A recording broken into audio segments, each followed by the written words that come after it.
जय मूल निवासी, जय भीम।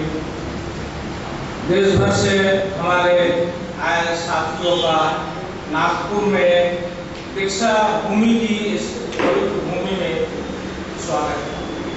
आज हम लोग यहाँ इसलिए इकट्ठे हैं कि हम इस बात पर सहमत हैं कि अलग अलग दुकान चलाकर हम ना मूल निवासी आंदोलन चला सकते हैं, ना इस देश में जो ब्राह्मणवादी कॉर्पोरेट राज है उसका किसी भी स्तर पर मुकाबला कर सकते हैं, और ना व्यक्ति आधारित किसी संस्था से हमारा कोई काम हो सकता है। हमारे ये तमाम लोग वामसेप के कार्यकर्ता हैं और ऑर्गेनाइजर संगठन है जो प्रतिनिधित्व करता है अलग अलग ग्रुपों का, अलग अलग समूहों का, अलग अलग संगठन का। इसलिए जो मौजूदा परिस्थिति पर हम कुछ नहीं कहेंगे, इतिहास और भूगोल पर भी हम कोई चर्चा नहीं करेंगे।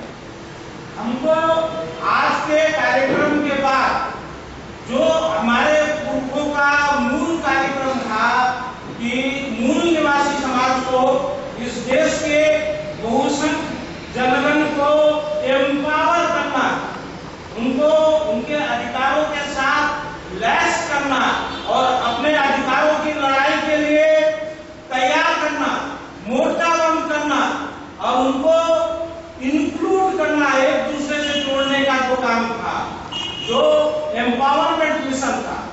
और जो बाबा साहब डॉक्टर अम्बेडकर ने जो अवेकनिंग मिशन चालू किया, वो अभी मैं आपको थोड़ा सा बताऊं कि महात्मा ज्योतिबा फुले का जो मूवमेंट था वो शिक्षा आंदोलन, और उसके साथ अयनकाली का जो मूवमेंट, मजदूरी के जो अधिकार, ये सारे के सारे सशक्तिकरण के आंदोलन थे।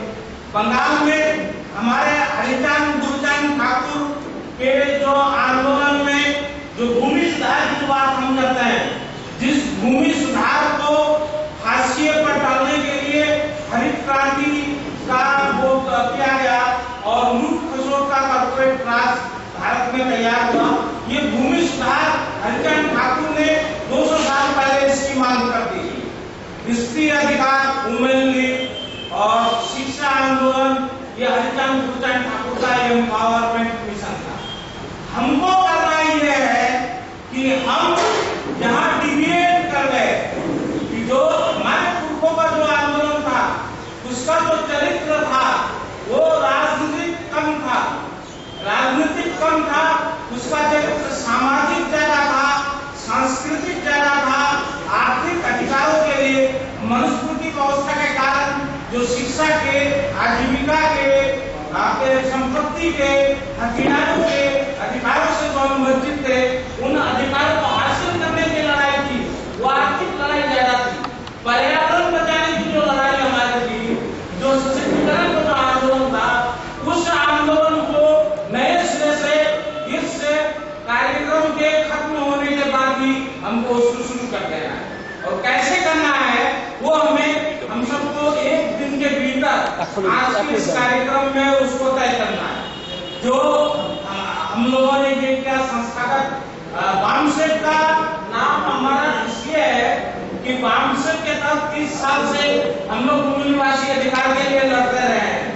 वामसेप के अनेक खड़े हैं, अनेक नेता हैं, इसके बावजूद जो वामसेप आंदोलन में 30 साल में अम्बेडकर विचारधारा और पुरखों की विचारधारा से अलग हटकर वामसेप का आंदोलन की जो सीमाएं उत्कट हो गई, उससे हमारे 50 से लेकर 60% जो एक्टिव और प्रतिबद्ध और ईमानदार कार्यकर्ता वो बैठ गए हैं, उनको सक्रिय करना हमारा प्रथम प्रस्थान बिंदु है। और वामसेप का मतलब एक ऐसा आंदोलन है, मूल निवासियों का आंदोलन है। उस आंदोलन के कारण वामसेप के झंडे के नीचे ही हम काम करेंगे। लेकिन इसका मतलब ये नहीं है कि देश भर के जितने अलग अलग संगठन, अलग अलग बहुजन मूल निवासी संगठनों के तहत जो काम कर रहे हैं, उनकी आइडेंटिटी मर्ज करने की जरूरत नहीं, बल्कि जो आज जो जरूरत जिस चीज की है, जो ये जो सारा का सारा तंत्र है, शासक वर्ग की हेजेमनी है, ये इंफ्रास्ट्रक्चर है, जो एक अंतर संरचना है। और भारतवर्ष में सबसे बड़ा जो इंफ्रास्ट्रक्चर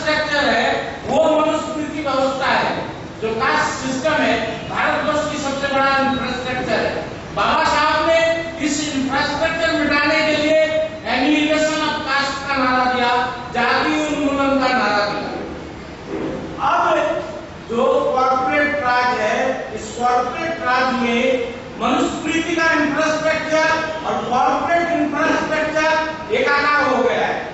जो राष्ट्रीयता है वो मनुस्मृति का धर्मोन्माद है, और राष्ट्रभक्ति का मतलब है कि आपका वो उनके धर्मोन्माद के तहत चल रहा है। राष्ट्रवाद, राष्ट्रभक्ति, ये सारी जो चीजें हैं उसके मायने बदल गए। जैसे मैं आपको बताऊं, जो राष्ट्रभक्ति क्या है, राष्ट्रभक्ति का मतलब है प्रकृति की रक्षा करना, मनुष्यता की रक्षा करना। राष्ट्रभक्ति का मतलब यह है भारत के संविधान को लागू करने का आंदोलन। राष्ट्रभक्ति का मतलब है भारत के संविधान को लागू करने का आंदोलन, भारत के संविधान को बचाने का आंदोलन। राष्ट्रभक्ति का मतलब है कि इस देश में लोकतांत्रिक व्यवस्था का जो है तो उसकी रक्षा करना। अब इसके उलट जो राष्ट्रभक्ति का असली काम कर रहे हैं, जो 5वीं और 6वीं शेड्यूल को लागू करने की लड़ाई लड़ रहे हैं, जो संविधान लागू करने की लड़ाई लड़ रहे हैं, वो हमारे आदिवासी तमाम लोग, वो हमारे पूर्वोत्तर के लोग, वो हमारे दंडकारण्य के लोग, वो राष्ट्रद्रोही करार दिए गए हैं। और राष्ट्रभक्त वो लोग बताए जाते हैं जो देश को बेच रहे हैं, जिन्होंने डॉलर के साथ भारतीय जनता के भाग्य को तय कर दिया है। रुपया गिरता है तो उन लोगों का विदेशों में एसेट बढ़ता है। आज दुनिया भर के राजनेताओं में सोनिया गांधी का जो प्रॉपर्टी है 19 मिलियन डॉलर है। अमेरिकी राजनीतिकों से ज्यादा संपत्ति सोनिया गांधी की है। नंबर 2 मिसेस जिन्नत की है, उनका 17 मिलियन डॉलर उनकी प्रॉपर्टी है, लेटेस्ट किया है। तो जो पैसा जमा करने वाले हैं, जो देश को बेच रहे हैं, जो लिबरलाइजेशन कर रहे हैं, जो अपने खेल को करने के लिए रुपये का दाम गिरा रहे हैं ताकि मार्केट से पैसा वसूल हो, रुपये का दाम गिरा रहे हैं ताकि आर्थिक सुधार हो। हमने कहा जो भूमि सुधार की डिमांड थी, जो आंदोलन था वो हरिचंद दुर्जन ठाकुर का आंदोलन था। उस आंदोलन को डाइवर्ट करने के लिए इन्होंने 60s में इन्होंने हरित क्रांति का आगाज किया, और 1966 में डॉलर के साथ रुपये को इंदिरा गांधी प्रधानमंत्री बनते ही उन्होंने नती किया। और इंदिरा गांधी समाजवाद की बात करती थी और रूसी मॉडल की बात करती थी, रूस से हथियार खरीदती थी, लेकिन उनके टाके जुड़े हुए थे अमेरिका के साथ। तो ये जो सारा तंत्र है, पंडित नेहरू ने 1952 में 60% ब्राह्मणों को बहुमत दिया। तो ये जो ब्राह्मण राज है, कॉर्पोरेट राज है, ये 1991 का कोई किस्सा नहीं है।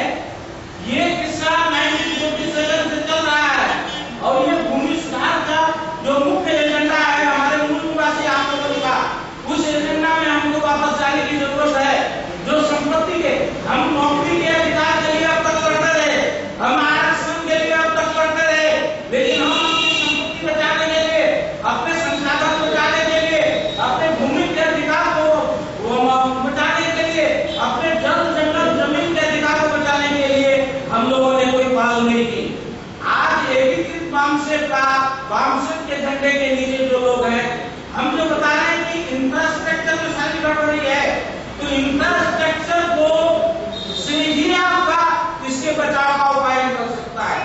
इंफ्रास्ट्रक्चर लेवल पे ही हम इसके विरोध की भूमिका तैयार कर सकते हैं। इसको ऐसे समझ ले, अगर आज तक जो होता रहा है तो दिल्ली में बैठ के, पुणे में बैठ के निर्णय लेते रहे कि आप ऐसे आंदोलन करोगे, आपको ऐसे आंदोलन करना है, आपको ये कदम उठाना है, ये कदम नहीं उठाना है, इसको पूरा पलट देना है। हम गाँव में नहीं गए, हम बस्तियों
और तपन मंडल चला रहे हैं बंगाल में, अलग अलग जो ऑर्गेनाइजेशन है, इनको उन राज्यों की खास समस्याओं के नजर से, उन राज्यों की खास परिस्थितियों के तौर पर उनको टास्क फोर्स के तौर पर एक एजेंडा के साथ, जो एजेंडा वामसेट का भी एजेंडा होगा, उस एजेंडा को इम्प्लीमेंट करने के टास्क फोर्स में तब्दील करना होगा।